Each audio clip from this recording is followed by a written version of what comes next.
What's up, everybody? Welcome to the first ever Kingdom Crew podcast featuring myself, Michael Darcy, and Lucas from the Beat of KC. Say what's up, guys. What's going on? Welcome to the up? pod. What's up? So we're all super excited to do this. We've been talking about it for a while. Announced it today to everyone that we're coming together and we're going to be doing a podcast. We're going to be covering Chiefs, Royals, all that good stuff. We're going to be doing a bunch of stuff throughout the season. We were really wanting to do this for a while, and it's just we just formed a super team, guys. Yeah, you can't beat them, join them. You know what I mean? I think you said it best when Thanos gets all the Infinity Stones. That got me. I like that.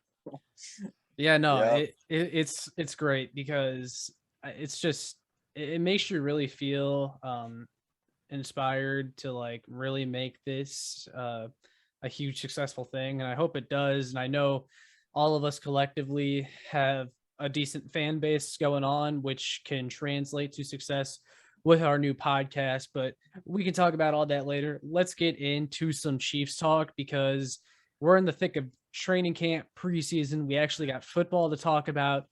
We've got performances to form opinions on because we just had our first preseason game. I know all of us have kind of done our little videos going over the preseason game and stuff, but now we're all here together to kind of share our thoughts. So it kind of makes it still newsworthy, but I'll go ahead and we'll do roundtable. Michael, we'll start with you. What were some of your biggest takeaways from the Chiefs' first preseason game versus the 49ers? Can I say something Honestly, really quick? I think... go ahead, Lucas. Hey, can we give Michael credit and give a couple claps for live streaming that entire first preseason game? Holy smokes, man. How you managed to do that. I gotta, there it is. All right, go ahead, buddy. Yeah. Well, not only that, Michael, but I don't know. Not only that, Michael, but I'm also impressed with how many times you had to calmly reiterate to the fans that you couldn't show what was on TV. Oh my gosh. People don't understand that you're going to get a copyright strike if you're just like, guys, I'm watching the game right here. No, it's not how it works. I provided them with an illegal illegal stream, and they still weren't even happy with that. So you can't please everybody. But what stood out to me, I think a lot of things on the individual position. The defensive line looked really good. Chris Jones had a sack. The secondary, two guys that in my mind really stick out are DeAndre Baker and Mike Hughes. And Mike Hughes was doing it not only in the secondary, he was returning punts or kickoffs too.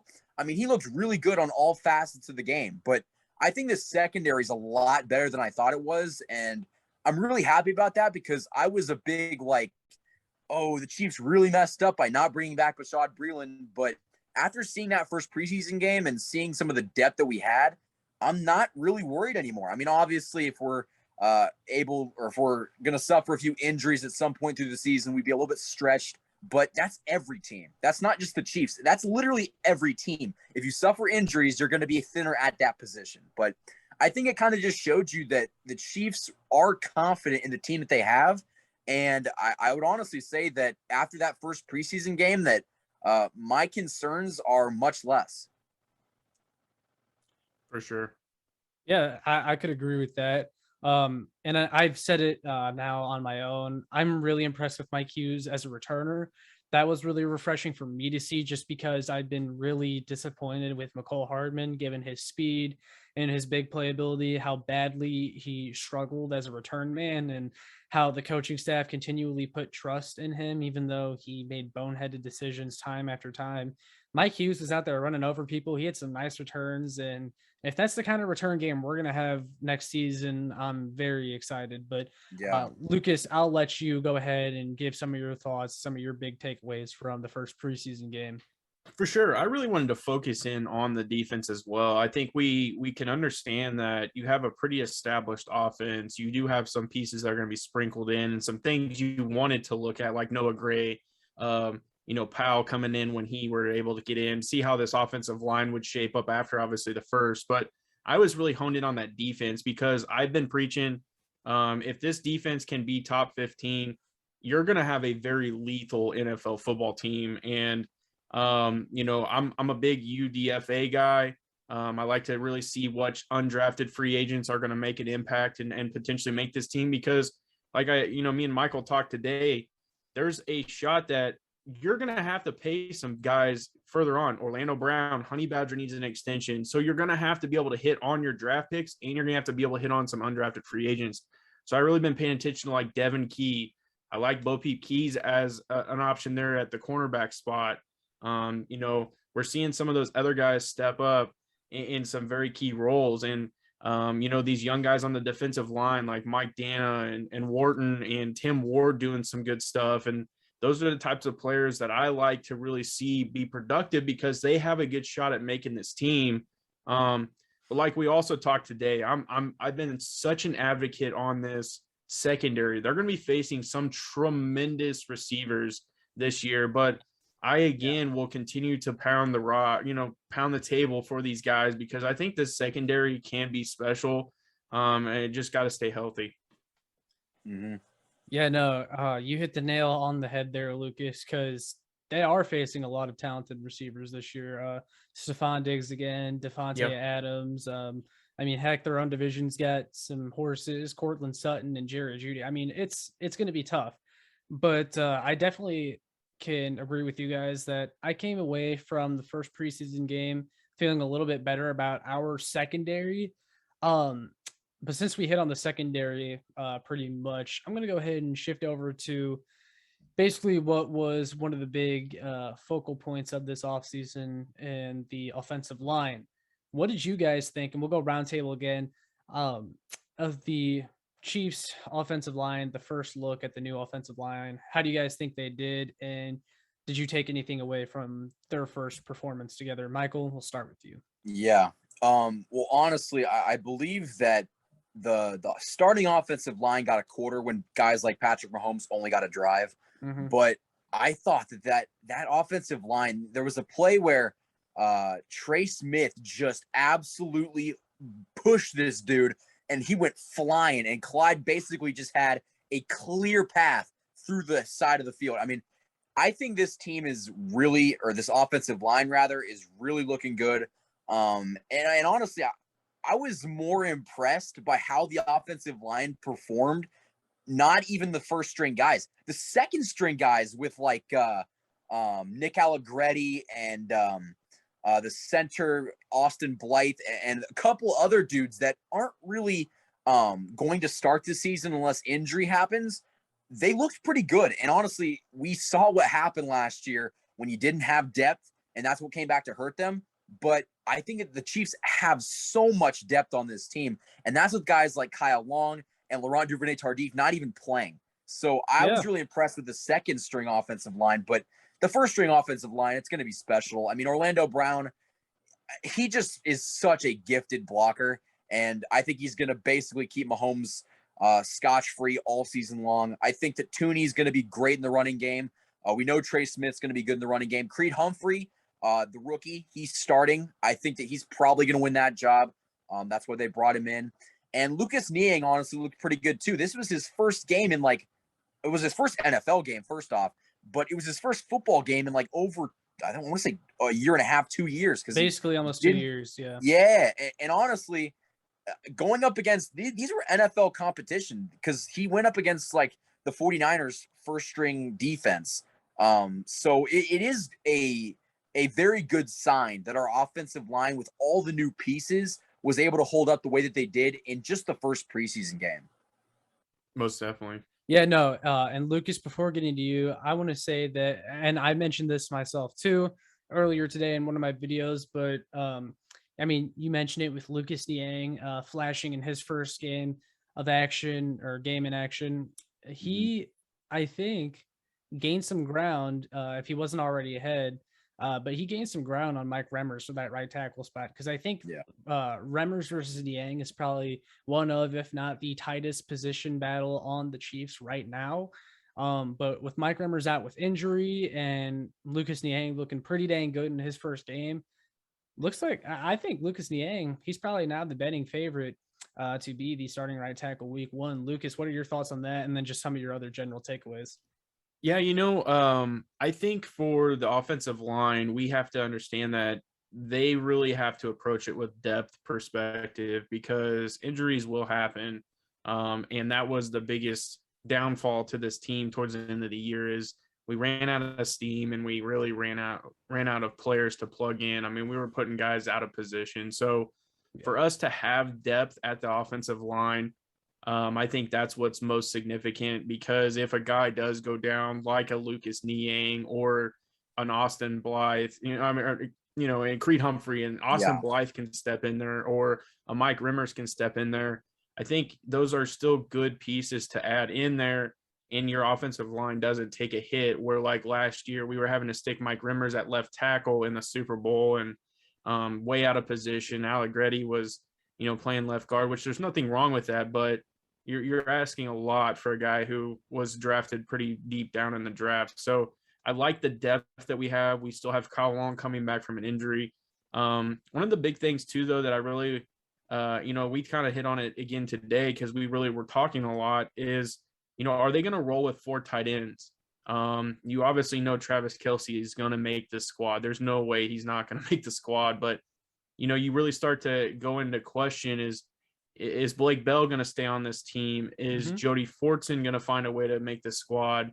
And then finally, and then they draft Noah Gray. So my first take is that they will go with 4 tight ends. I personally believe there we go. And I think that they've been running. I did a little bit more research when I got home, and they've been running a package called Rhino, and that's honestly when 3 tight ends are on the field. And I feel if that's a play and a package you're implementing, you have the intention of keeping 4 tight ends. So I'm going with it, man. I like it. I think Fortson is showing out at camp. We saw it today. Thank you. Some Jody Fortson love. Yeah. And I'm a big, you guys know I'm a big Noah Gray fan as it is already. I think he's done enough. He'll shake off the rust at times. Like he had a drop, but I think he's definitely, they drafted him for a reason. I like it. And that's what I'm going to keep paying attention to going into this next game. Yeah, no. So Jody Fortson, I feel like, and I said it, I know I keep saying this, I said it earlier, but Jody Fortson is someone I feel like has a great training camp every single year, and everyone's like, oh man, Jody Fortson, this guy, he's a gem. Yeah. And then he gets stuck on the practice squad and never plays. But I feel like something's telling me this year is going to be the year Jody Fortson finally makes it. And I have been just clamoring for the Chiefs to use Fortson because, like I said, he's not going to be the next Megatron. I'm not saying he's going to be Calvin Johnson, but he's got that frame. You know what I mean? Like he is massive. Like just use him in the red zone. Have Mahomes toss him a 50-50 ball. He's going to come down with it 90% of the time. Like you got to be able to use someone like that. I mean, if you're really truly comparing him to a tight end now, I think your true comparison's Darren Waller because that the body style and what you're projecting as far as the catchability and things like that. I think that's a perfect translation. And he's put on some muscle too, which makes him even more lethal. Well, Fortson's basically, I mean, he's a receiver and a tight end like body now. And I think, we were talking about hopefully he does make the team. I think that he's going to make the practice squad. I have a weird feeling that they're just going to do him wrong again. But I'm worried that this is going to become the Deion Yelder saga again. And that's a concerning thing for me because Deion Yelder was the guy, oh, this dude looks fantastic. And then he never really ended up doing anything. And obviously Jody Fortson's a much better player and has more hype around him. But I hope that's not what happens to him because Fortson's had one of the best camps out of any player in the entire team. So I think that he's a guy that if he doesn't make the team, I think it might just be because you signed Blake Bell and you drafted Noah Gray. Any other year, he's making the team. I think because there's so many question marks around what you have in the depths of your receiving position that when it comes down to it, throwing him out in the slot or even putting him on the outside on the opposite end of a Tyreek Hill is more attractive than potentially throwing a Darius Fountain out there or Darius Fountain. I think it's Darius Fountain. Or throwing Shepard out there or some of those guys out there where you could throw a monster of a man out there, and knowing that he's going to go up and catch the ball and be willing to go over the middle and do that thing. And so I think that's where he has an up on those guys, and he does have that receiver background. So I'm pulling for him. I'm hoping that this happens because I want to see the Rhino package. Well, I want to be careful with my words here, but back in the draft a year ago, not this past draft, but the draft before that, I was a huge fan of Chase Claypool. I wanted the Chiefs to get Chase Claypool, kind of make him a tight end, wide receiver hybrid. Jody Fortson can have the same impact a Chase Claypool can have because he's got, the size and that ability to kind of win over the middle, like you said. He's kind of that same body type. He's not as athletic or as fast as Chase Claypool, but he's similar in the ways that I just said, that like the Chiefs need to use someone like that. Like they need someone like that in this offense that can be a change of pace. Most definitely. Yeah. Most definitely. And I think he just fits more of what the Chiefs are trying to accomplish in some facets than I do, because we don't have on that opposite end, outside of like maybe DeMarcus Robinson. I'm not 100% sure on his height, but outside of DeMarcus, you don't really truly have a big guy that can go out there and play on the outside. And so I feel that he fits that role perfectly. Like, if you're within the 20, even if you're in the red zone, to throw him out there or even in the slot and maybe have Kelsey go line up on the outside, I think that's such a tough matchup because you have no idea what to really defend. Yeah, no, most certainly. I do want to talk about, since we're kind of on the topic of receiving and catching the ball, kind of looking at the receivers from the first preseason game. I feel like there was a couple of guys that made a case for themselves and a couple guys that maybe were a disappointment. Mm-hmm. I'll just go ahead and start with someone that we all love to talk about, McCole Hardman. Should this past game be a cause for concern, or are we reading too much into it? I wanted to see some progression from him. Granted, he had very limited snaps and it's one play, but I didn't like to see him drop that ball because McCole, he's had some trouble with drops in the past, and you definitely want to see him catch that ball. But do we think it's a cause for concern? I don't know if it's a cause for concern. I do think, we're talking about players that have had the best camps. McCole Hardman has had, you could say, the best camp out of any wide receiver on this team. And I think that it's because I think he did get a lot better at catching the football from what I saw in person. His route running looks better. And honestly, it looked like he was actually finishing his routes and his plays, which is what a wide receiver should do, but he wasn't doing that in the past. So I'm glad to see that, but I don't think it's much of a reason to be concerned, just because, like I said, he just got such limited snaps that I think Noah Gray had to drop two. I don't know if Kelsey did. I think Kelsey actually did even have a catch. The thing is no one that is going to play any substantial snaps this year or any minutes really got engaged in that first preseason game. It just really didn't happen. It was more of a battle to see who could.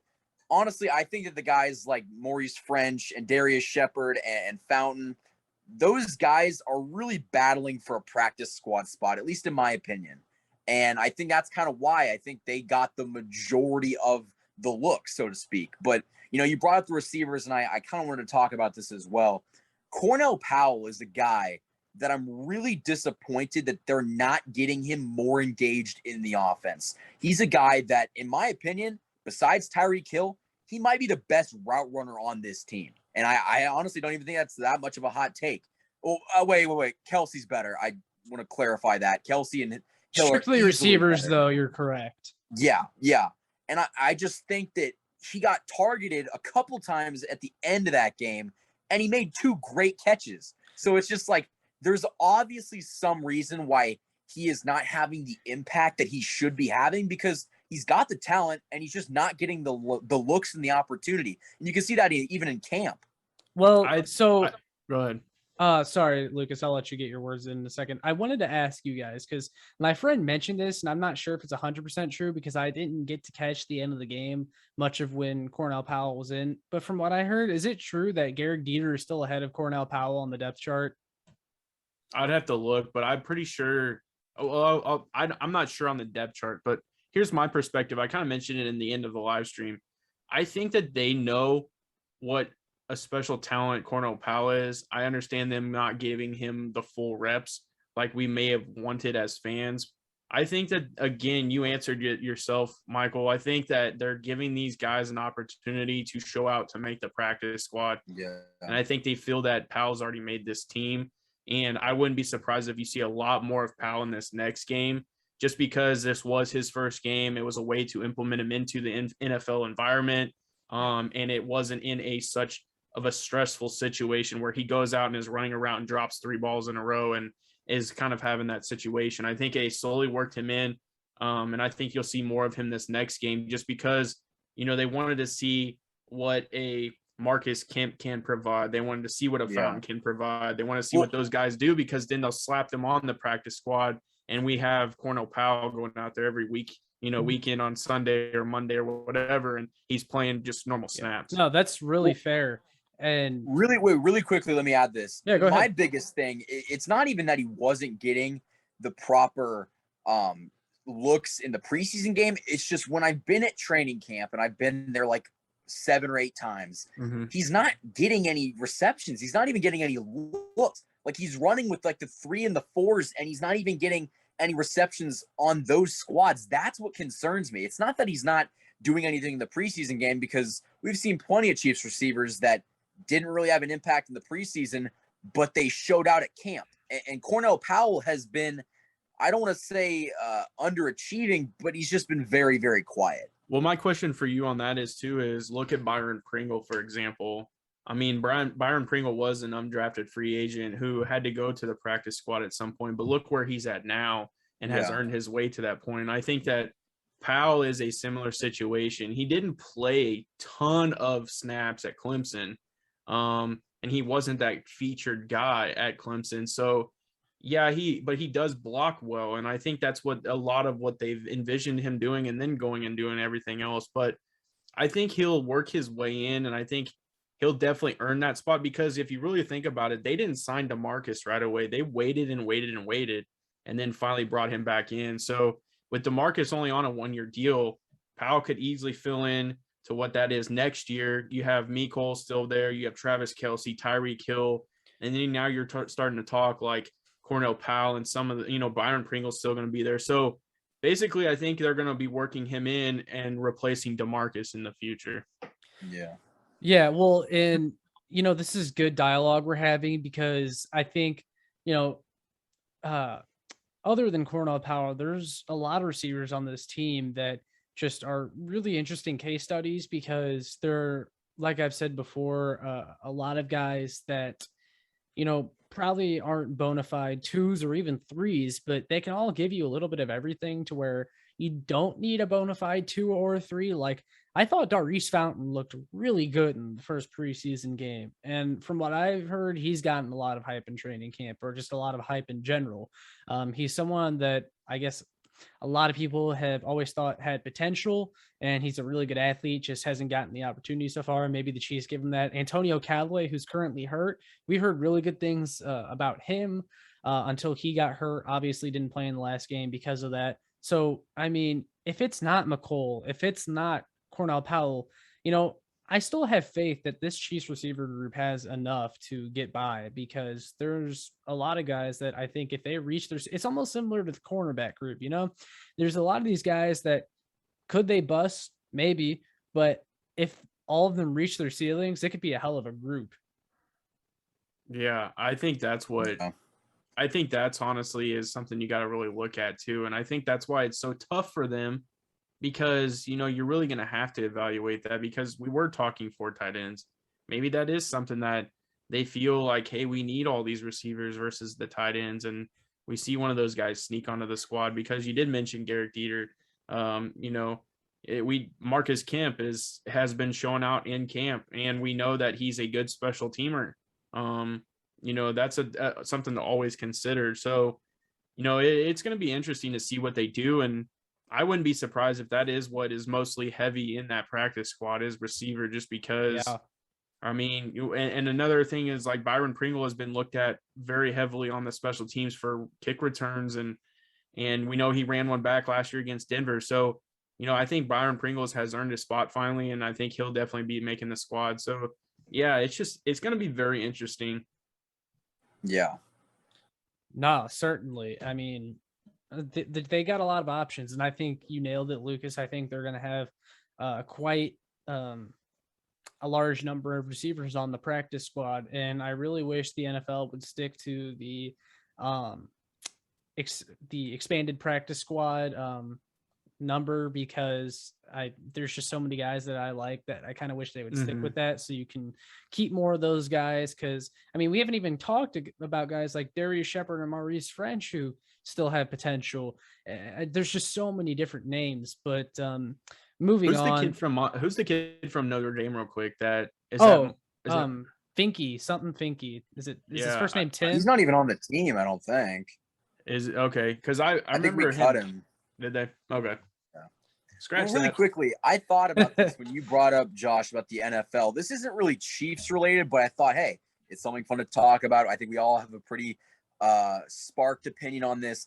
The NFL has changed a lot. And what I mean by that is they're starting to crack down on the celebrations. And I personally think that's not a good thing. I think it's bad for football. I think it's basically the best equivalent I can give is like baseball boomers getting mad at the bat flips because it's bad for baseball. No, it's not. So why don't we go around the table? Josh, you want to start us off? What is your thoughts on the NFL's new rule change? And they're giving out flags way more frequently for stuff that's really not that bad. I will say that I'm not too worried about it right now, because this is actually something the NFL has done with a lot of their rule changes. Is they'll be very heavy on it in preseason, and then come regular season, they don't call it nearly as much. Like I remember a couple years ago when they really started cracking down on the roughing the passer or like when they hit them from like shoulders or up, it was a penalty like every time. I remember Tano Passanio got a sack in the preseason against the Bears, and it was like a perfect play, and they called roughing the passer, and everyone was like, oh my gosh, this is BS. Look at all these roughing the passers they're calling. And then regular season came, not nearly as many calls. I think really what this is the NFL setting the tone, and they're going to pull flags basically on any little bit of taunting. And then when the regular season comes, there's going to be less flags pulled for some of the lesser taunting kind of acts per se. And you're also going to see players taunting less out of fear of getting flags because of the way they call it in preseason. I'm a little curious because they completely let up on full reigns of celebrations in the end zone. But now because a player celebrates a play in per se, because a perfect example was the other day, I couldn't tell you the name, but it was the Indianapolis Colts.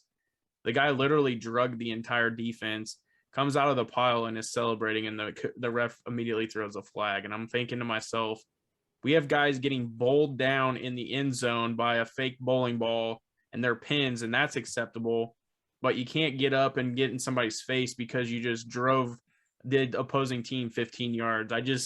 I agree with you, Josh. I think that at some point they're going to reevaluate and think, well, we're letting them dive into the stands and mess with the cameras, but we can't let them kind of just slam the football down out of excitement because they did something great. I think it'll get reevaluated, and I think it's something that we'll see kind of get manipulated. Yeah, definitely. Thanks for bringing that up, Michael, though, because that's an interesting debate going on. It was on my mind because it's just like, I think that would be really bad for the sport of football if that was ending. If they call it as strictly as they're doing it right now. Yeah, I think it's something they'll tone down and we'll all kind of forget about it, but we'll see. I did want to say though, before we talked about that I was very impressed with Jerick McKinnon from the first preseason game.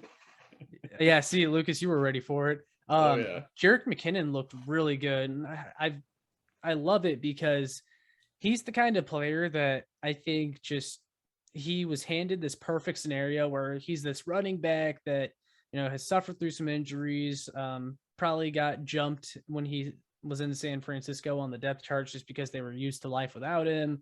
And he just had signed that new deal after some great years with the Vikings and everything. and now his value is kind of low. Andy Reid, one of the greatest offensive play callers of all time, calls him up, says, "Hey, do you want to join us?" Brand new offensive line.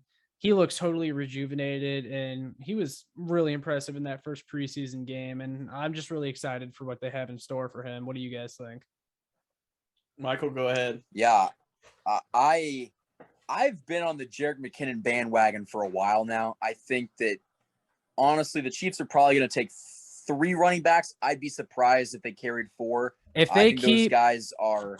if they keep Jody Go ahead, sorry. Fortson, no, I was gonna say real quick, if they want to keep Jody Fortson, thus keeping 4 tight ends, you're probably going to have to offset that by letting Darwin Thompson go. So yeah, 3 running backs. Yeah, and that's I could go on about Darwin Thompson because he's had a terrible training camp, but Jerick McKinnon's a guy that I think has really shown out. In camp, he's looked good.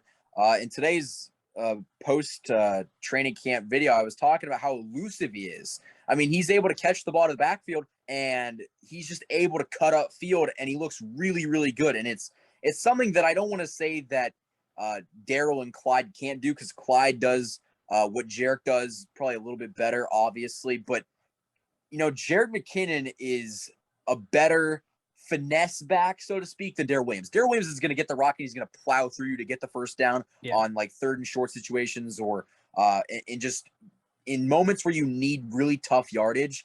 Jerick McKinnon's a guy that could literally catch a screen pass and take it to the house. And I think that we kind of saw that. And honestly, I was more impressed by kind of the complete package that he was. You saw that hit in the preseason. He was coming downhill. He just smacked whoever the 49ers returner was. And I think that if he can do that, in addition to what he can bring as a running back, his roster spot's basically secured. Yeah, I think I kind of told you today. I think he definitely jumped on the depth chart. I think he's going to be sitting number 2. I think Daryl's obviously got a niche for what he accomplishes. I think he's definitely like your blocking back. He definitely lays the boom when it comes to being that blocking back, and I think he can definitely be that ground and pound when you need it. So I think he, definitely is still on the squad for sure, but I think he falls down to 3 just because of what Jerick McKinnon provides from now special teams, and obviously being able to catch, plus also run the RPO and things like that. I wouldn't be surprised, though. You guys may correct me, but when did we sign DeAndre Washington? Was that kind of a post like preseason sign, or was that like more in the middle of like the preseason? Because my thinking is that Darwin is definitely going to be on the practice squad or off the team completely. And I could see them going out and making a signing similar to like a DeAndre Washington, where he may make the squad with the team, but it'll be a way for him to kind of learn and develop. And then if that doesn't happen, then he gets cut as well, because Washington, I don't think, even made the first game. But I immediately think of how many. So go ahead. No, I'll go ahead and fill it in for you. So DeAndre Washington was like a late offseason signing before last year. And then if you remember, he got traded to the Miami Dolphins at the trade deadline for that 6th and 7th round pick swap. So we used that 6th round pick to draft Trey Smith, I think it was. Yeah. Okay. But so DeAndre Washington, he was a late round swap or whatever. Yeah, I know, right? I could be wrong, but I think it was Trey Smith. Anyway, but I think Darwin Thompson, he could go on the practice squad. But honestly, with Darwin, like, I've always, thought pretty highly of Darwin. I just think the issue with him is that he doesn't do enough to separate himself from the other running backs. It's just it's tough, because I like Darwin. I think he's a decent running back, and I definitely think that if the Chiefs cut him, I think the Chiefs will cut him, to be completely honest with you. But I think another team will pick him up and he'll find a nice role elsewhere. I just think since the day he's been drafted, it just hasn't worked out for whatever reason, and there's not a role for him on this team. See, I hate to go ahead.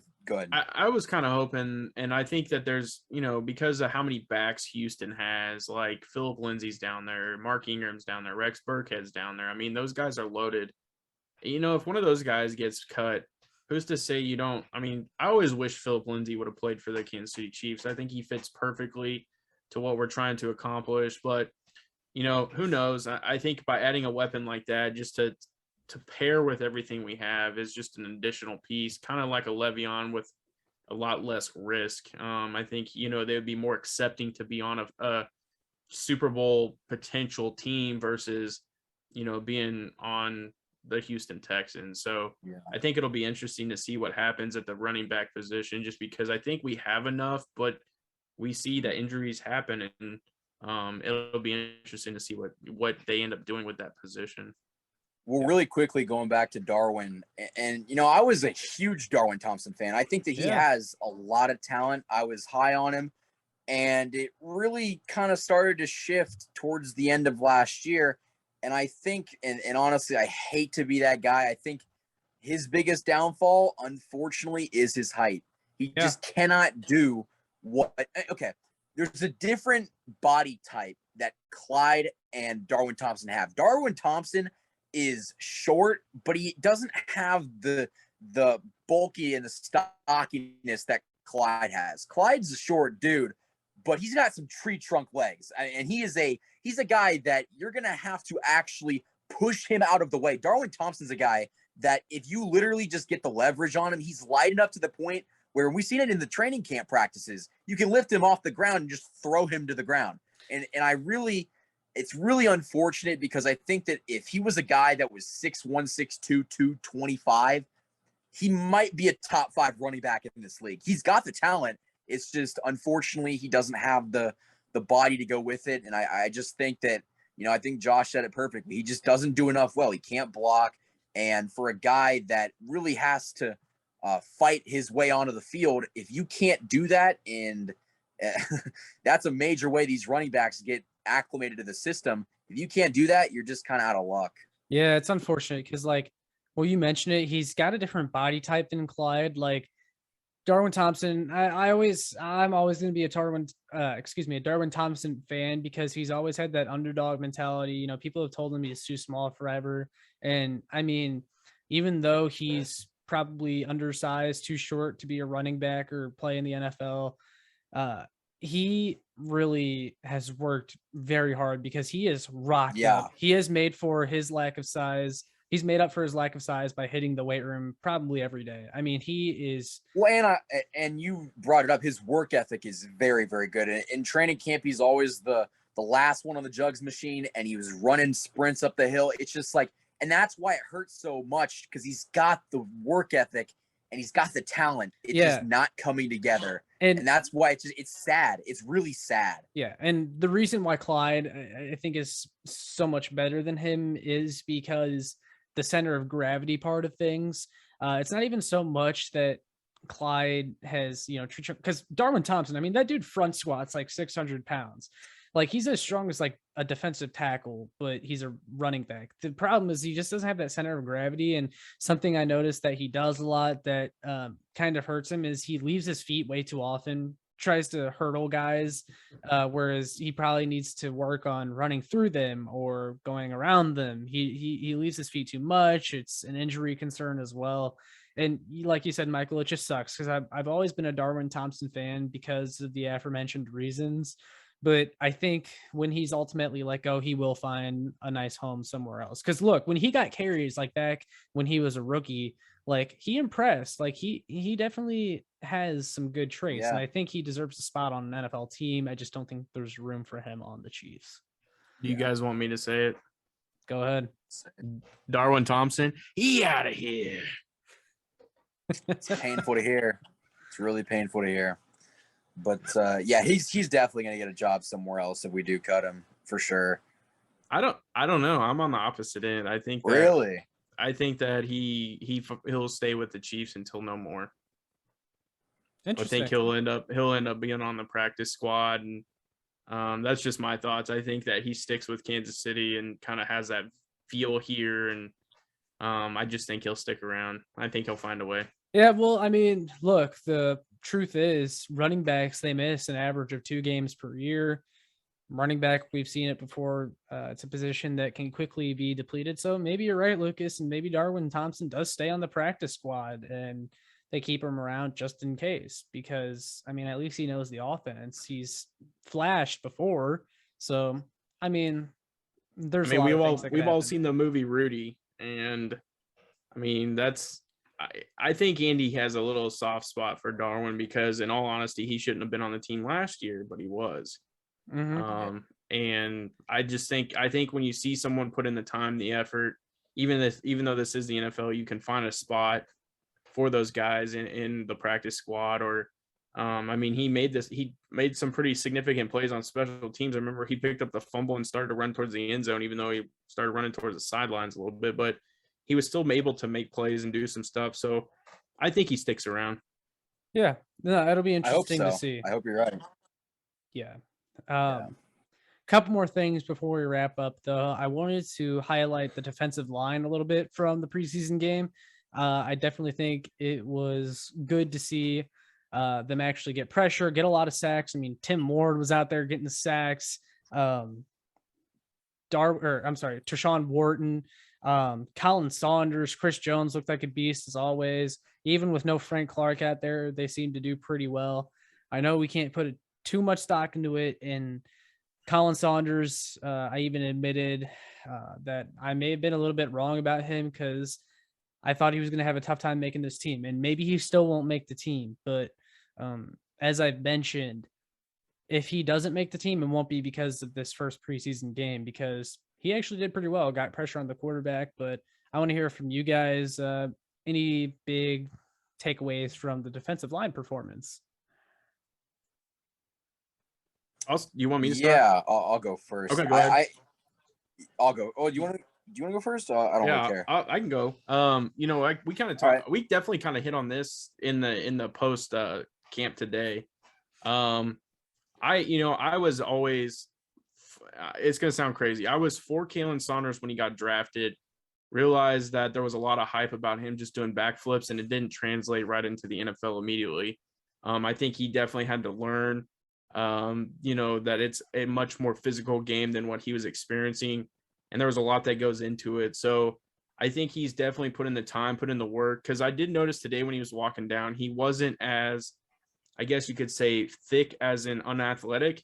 He was more in an athletic thickness. And I think he's definitely prepared himself for a season. So I like Colin Saunders coming into the year. I think you're going to need him in certain situations for sure. So I think he has a shot. But I think what impressed me the most, and it showed you don't need Frank Clark. I think it showed that kicking Chris Jones on the outside, that's music to Josh's ears. Yeah. Because I think kicking Chris Jones to the outside definitely showed he has the capabilities, but his sack did come at the D tackle spot. But I think you're seeing guys like Wharton show out. You're seeing Mike Dana actually play pretty well. You're seeing some of those young guys take that step, which is what they hope. And I would envision Kando does the same thing this year to next year. So you really have some guys, and I think maybe that's why they saw, and they're evaluating those guys on a daily basis. They're seeing, us as fans and as people are reporting, we're like, go get Justin Houston, go get Melvin Ingram. But on the inside, they're like, hey, we know what we have. We like these guys, and they're going to see it on the outside. So I really like what we have. Reed looked good. Nadi did his thing, and Nadi actually looks like he's chiseled down and looks pretty solid. So I'm excited to see what this group as a whole. We didn't even talk Alex Okafor and stuff like that. So I'm excited to see what this defensive line provides. And I think, again, we are talking without Frank Clark. There's a chance that could happen, and we still produced a good pass rush against, San Francisco, and they did throw out some pretty good ones against us in that first stretch. Yeah, no. So real quick before you go, Michael, I want to throw in there something that I found very interesting was how Spags, and we probably should have came to this conclusion earlier back, but Spags highlighted earlier this training camp how the Chiefs have so many guys on the defensive line that they feel like can play inside and outside, which also allows snaps for Colin Saunders, because there was a story that Chris Jones and Tershawn Wharton did yoga and Pilates this offseason. Why is that? Well, because those are both guys that the Chiefs could see playing out on the edge. The problem with Tershawn Wharton is that he doesn't really have the bend of a defensive end. Yeah, he kind of has the frame of one, but that's why I think he did like the yoga and the Pilates, because he wanted to get more of that natural bend of a defensive end. And like I said, that opens up snaps for like Colin Saunders in the middle. And they said that they think Mike Dana can play in the middle, Frank Clark can play in the middle a little bit, and this guy can play edge, and that guy can play D tackle. And I think that creates we even saw it in the first preseason game, how they had Chris Jones on the edge on first and second down. And then on third down, all of a sudden they put him at defensive tackle again. He gets that sack right away. I mean, that's going to be so fun to watch, catching teams off guard. All of a sudden you see Chris Jones lined up at tackle when you thought he was going to play edge, or, oh wait, they're putting this guy at DN that we haven't seen before. And to me, and it's adding to what Lucas said. I think that's why, they didn't go out and get a defensive end like we all wanted them to, because they just have so many options now that we probably didn't really realize that they had. Hey, if you guys haven't had a chance seriously to see that Chris Jones sack, go back and watch it. He absolutely annihilates that right guard. Mm-hmm. Just eats his lunch. It's incredible to see his power. But go ahead. So one guy that none of you mentioned, and I'm glad you didn't, and it was a guy that last night, for whatever reason, I was thinking about. I was scrolling on Twinder. Twinder. What the fuck did I just He's say? on Tinder. We got him. Ladies, I'm on Tinder. I meant to say Twitter. But I was scrolling on Twitter, or Twinder, if you people out there want to create that app. But I was scrolling on Twitter, and Taco Charlton came to the forefront of my mind. And I was like, wait a minute. Who? This is a dude that was drafted. In, I want to say it was 2016 or something like that. He was a first-round draft pick, never panned with the Cowboys, went to the Dolphins, never did anything there. But he came to the Chiefs last year, and before he broke his ankle, he was pretty damn good. And it's really difficult to come into a new system and learn the system and be effective right away. And I think that I even found myself doing this earlier this offseason. We just kind of think of Taco Charlton as like, oh, he's like a second or third string guy. He's somebody that can come off the bench and give you snaps or someone like that. But he's not really a starting caliber dude. But I was thinking about it. If he takes the leap, and I think that he's had a very quietly good training camp. He is one of the biggest human beings I've ever seen. And in the drills, he's looked fantastic. I think he's done really well against Orlando Brown, against Niang as well. But I think that he's a guy that has the talent and potential that, the Chiefs just love to utilize. And if he is healthy this year and gets a full season in a new, not a new scheme, but he knows the scheme and he's going to get a full season fully healthy, I mean, who knows? He could get 6 to 7 sacks. And I don't even think that's out of the question if he starts opposite of Chris Jones, or who knows? He might even play over Frank Clark. I mean, I guess that's a little optimistic, but I'm high on Taco Charlton. Yeah, that's fair. Lucas or Michael, you could even take it too. What do we think of Josh Kando? Because I know we didn't mention him. I definitely think after training camp, after seeing the first preseason game, he's a guy that's probably destined for the practice squad. I think he's going to be treated very similar to how. Really?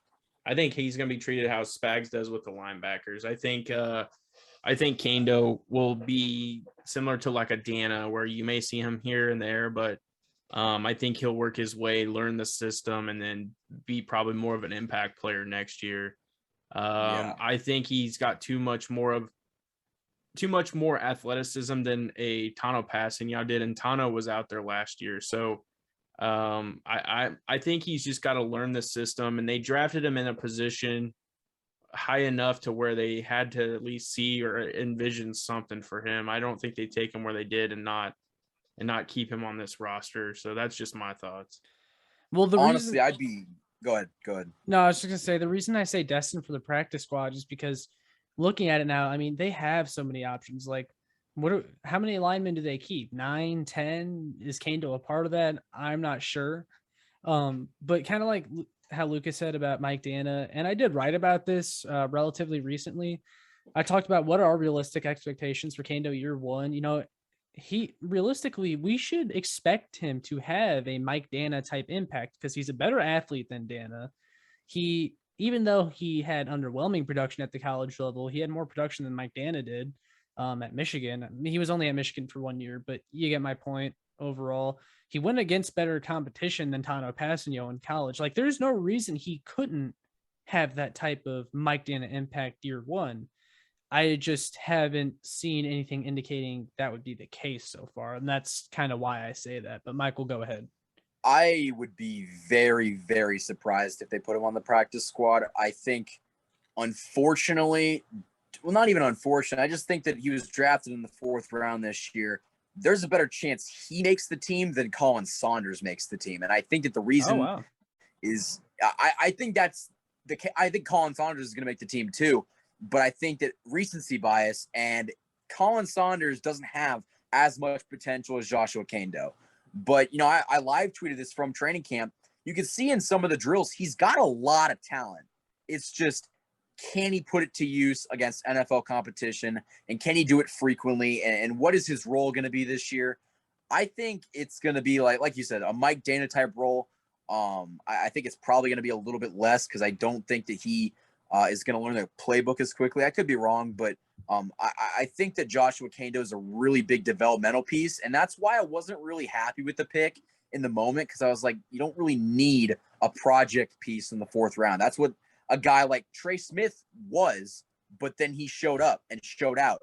And I think that you could have probably picked somebody better and more impactful there, but they obviously like what they have in him, and I think that they see a lot of potential, but I don't see that happening this year. Hey, I got something for you real quick. So I'm looking at Spot Rack real quick, and I'm going to pull up the defensive end. So if you guys want to, let's see, for 2022, I'm going to pull up their roster because I'm interested. Did we sign Taco to a 1-year deal? Yeah. Yeah. So Taco would be a 1-year deal. Alex Okafor, I believe, was a 1-year deal. Yes. We don't know the future of Frank Clark. He's still on the roster, obviously, but there's a chance he's gone. So I think some of your DNs and your defensive linemen are starting to go. So I think that's why they're going to they'll be grooming him as he's going to be more of a contributor next year. And I think this is his year to like really learn the system and learn what the NFL is all about. And then next year he's going to have to go eat. Otherwise, then they're really going to be like, we gave you time and made you learn our system and do that. So yeah, it definitely looks like he has a better shot of probably contributing next year. And I think this will be his learning year. Yeah, that makes a lot of sense. We've been going for a while, so I promise only a couple more things, and then we'll wrap it up tonight. I know Darcy's going to go to training camp tomorrow morning, so he's going to have a full day ahead of him. But you're on my hours, buddy. Yeah. So yeah, I just grind though, boys. You got to grind. No, you definitely do. Just 2 more things though. You're good. One, I'm going to ask you guys another. Is this a cause for concern? Harrison Butker missed an extra point in that first preseason game. Now, for a kicker, you can't really be like, oh, well, he went up against the backups, whatever. Because it's not dependent. Like, kicking is kicking. Yeah. Like, it's a pretty straightforward thing, preseason, regular season. And we all saw the frustration last year with Butker and extra points. And then he goes out and misses an extra point in a preseason game. And is this a cause for concern? Because I really hope it's hear that. That was Butker hitting the upright. Sorry. I'm sorry. Go ahead. I'm sorry. Go ahead. It's okay. Go ahead. No, I mean, I pretty much wrapped it up there. That beer is hitting Lucas right now. No, it just makes me laugh because I'm right there with you, man. I really am. I'm it's crazy to see this guy potentially make a 62-yard field goal. He came up maybe 2 yards short, if that. And they said he's hit it multiple times in camp, practice. I mean, this guy has hit that, but he just struggles literally when he's kicking extra points. I'm just nervous that at some point, it's going to start costing us games. That's my concern. And I get that I guess he's hitting the clutch ones, but extra points are still important. And I'm just concerned that if he misses an extra point at some point, it is going to come back, and it could be a loss to a division opponent. It almost did too. A lot of people overlook it. if he does not miss the extra point in the other like 30-yard field goal, about the distance of an extra point almost, in the Cleveland Browns playoff game, we do not panic at the end of the game. There is no Chad Henne run for an almost first down. None of that. None of that happens. There's no reason for panic at the end of the game if Butker can just make his extra points. Yeah. And, I think the excuse also starts to go out the door of, is it Townsend being able to hold it? Because, I mean, I was just about to bring that up because I don't think he was having these problems with Colquitt. Yeah, and I think at some point you got to say that goes out the window because, I mean, the holds looked fine. Time to practice. I thought the holds looked fine too. I know there was one where I think Townsend had like the laces in a little bit too much last year, but besides that, if you go back and look, like it wasn't the holds. Yeah. And honestly, like I have what up? No, go ahead.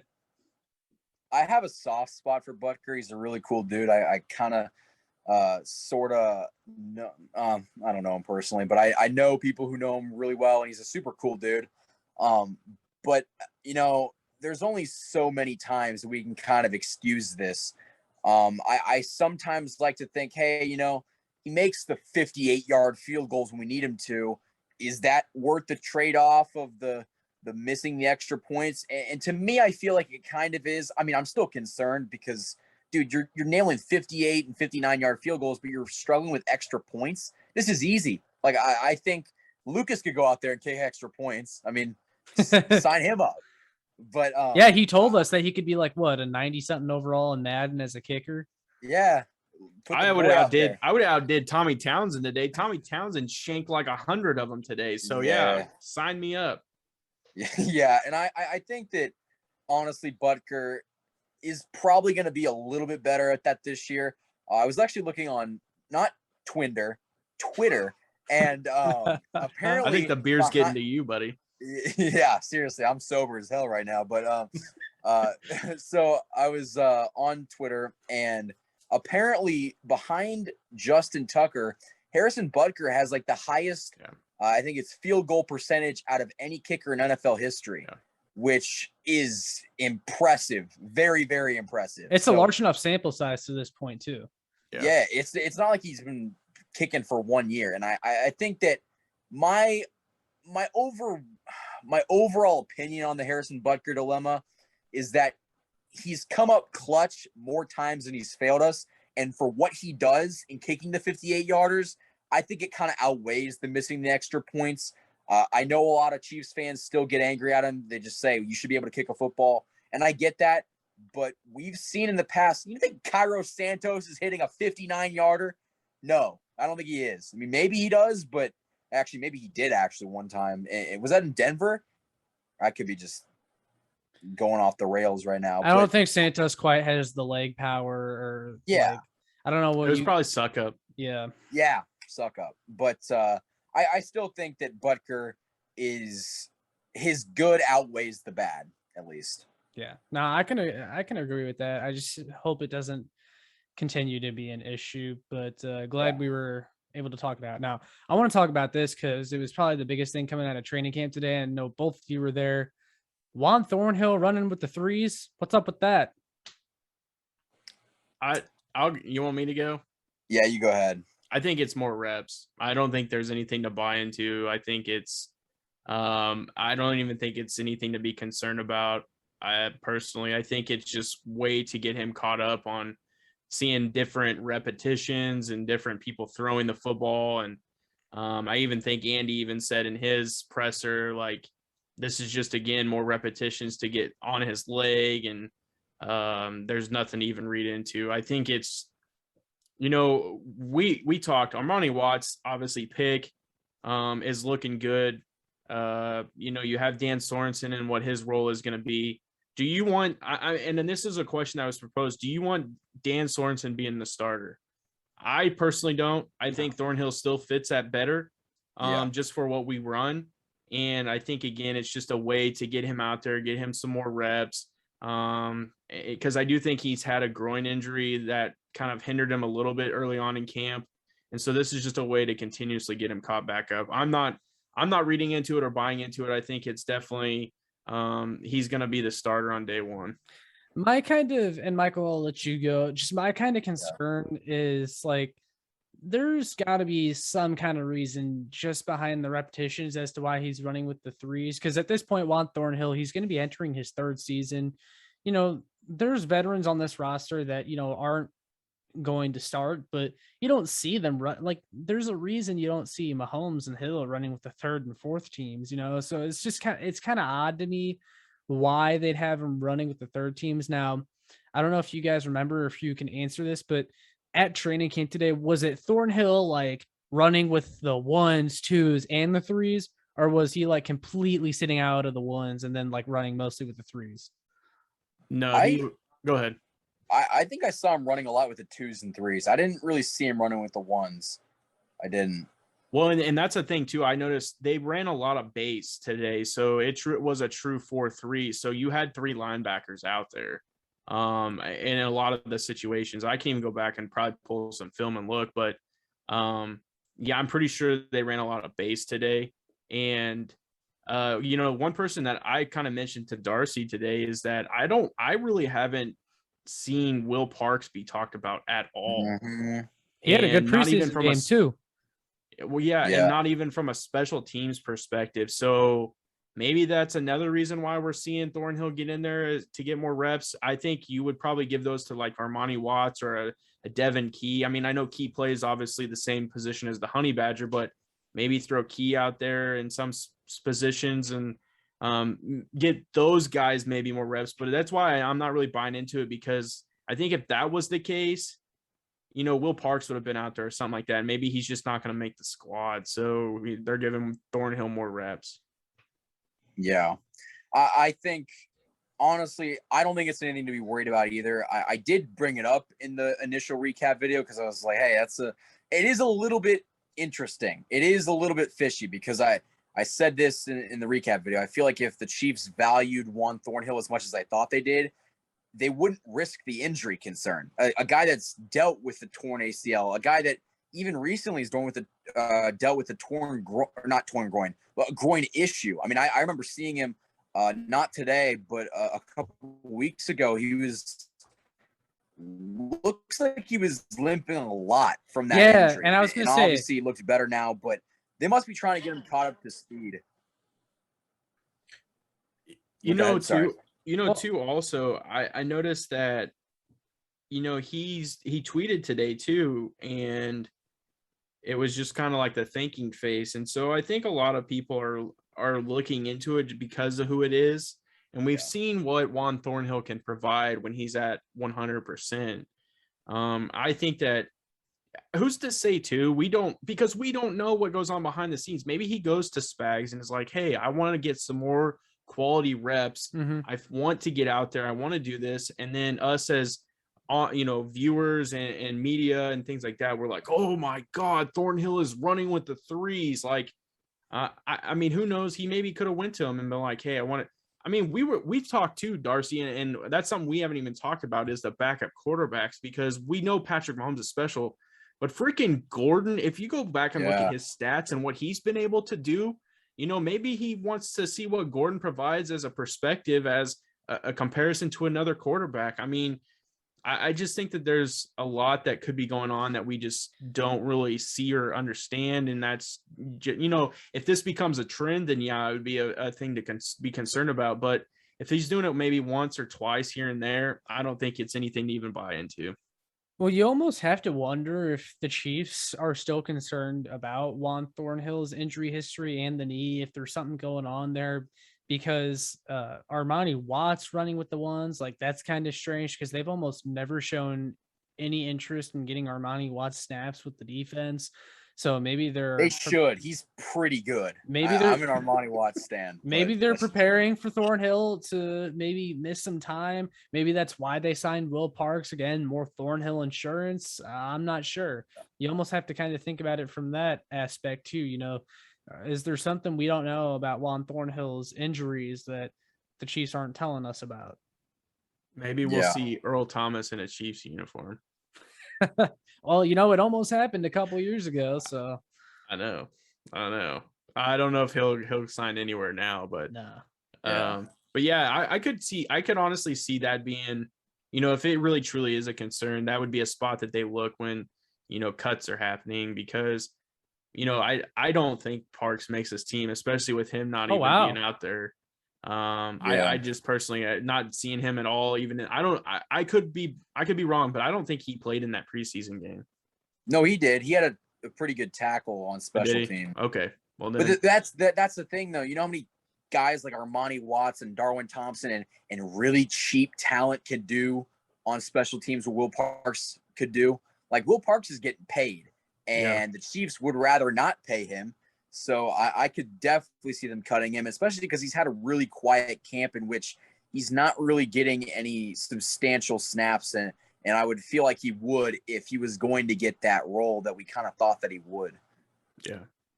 That's interesting, because I always thought of Parks as kind of the shoe-in for like that fourth safety behind Dan, Tyron, Juan, but we'll have to see, especially with Watts getting some snaps with first team. Yeah. That's interesting. I got nothing else, though. I guess we could wrap up there unless you guys had anything else you wanted to bring up. Well, I was going to say to wrap out for me is, we were really looking today, and Allegretti was taking some snaps at center. I heard. And so I'm kind of wondering if Blythe might be something that they look as not an option on the team, because I think there's somebody else that can take snaps. So that would be something to kind of pay attention to. I mean, I may not be buying too much into that, but I just thought it was strange that Allegretti was he ran with the ones for most of the time down the field when, they were going away from us, and he was the center. So very interesting there. I had said too that I feel like Blythe could be a surprise cut, because, and look, I haven't been there, but I've heard absolutely nothing about him from training camp. Like, has he looked good to you guys when you've been there? I haven't heard much about Blythe. He hasn't done anything that I could even talk about. I don't think he's even like Lucas, I could be wrong, but has he done anything worth even talking about? I don't know if he's even really taken a lot of snaps. Yeah, I know he's definitely filled in, but I think when they realized Creed is what Creed is going to be, I think that's where they were more. And we are talking numbers, because they know they have those extensions coming up. Like, they know that if they're going to sign Orlando Brown, they want to extend the Honey Badger. Tyreek Hill's coming up. Those guys have to get paid, and they have to get paid into some way. So you're going to have to plug in guys that are cheap. And like you said, cutting a Will Parks, cutting a Austin Blythe, like, those are going to free up some availability to maybe get a Honey Badger locked up for this year and into the future. And then you really approach Orlando Brown next year. And then, Frank Clark, Anthony Hitchens, those become questions. But I think that you really do, and you can evaluate, can Austin Blythe be cut and you fill in with success with an Allegretti or maybe somebody else. So because Austin Ryder still on this team? No. Or is it Wiley? It's Wiley. Wiley, you can take some snaps too. So yeah, that's another one you got that I think can snap the football for you. So that's something to consider is, I think the long and LDT injuries are huge when it comes to Wiley's chances of staying on the team. Yeah. Yep. But anything else from you, Michael? No, dude, I was actually about to fall asleep sitting down. So we're recording this late at night for everyone that is listening to this, but I've had a blast. Honestly, this is going to be a really good podcast. I'm really looking forward to it. And I guess you just want me to close it out or close out a statement or something like that? Yeah, well, we all know you just got to get your Twinder swipes in before bed. Yeah, my Twinder snipes. Oh my gosh, I'm slurring my words right Harrison now. Butker off the post. Yeah, seriously. Somebody needs to Anyway, guys, I really do appreciate this podcast, and I think that for the people that are watching this from my channel, you're going to see a lot of Lucas and Josh on the channel this year. Are going to incorporate them in the live streams, and I think that that's going to be another fun dynamic and in addition to this pod. So I'm really looking forward to it. Yep, same here. I know Lucas feels the same way. So all that being said, we'll see you guys next time.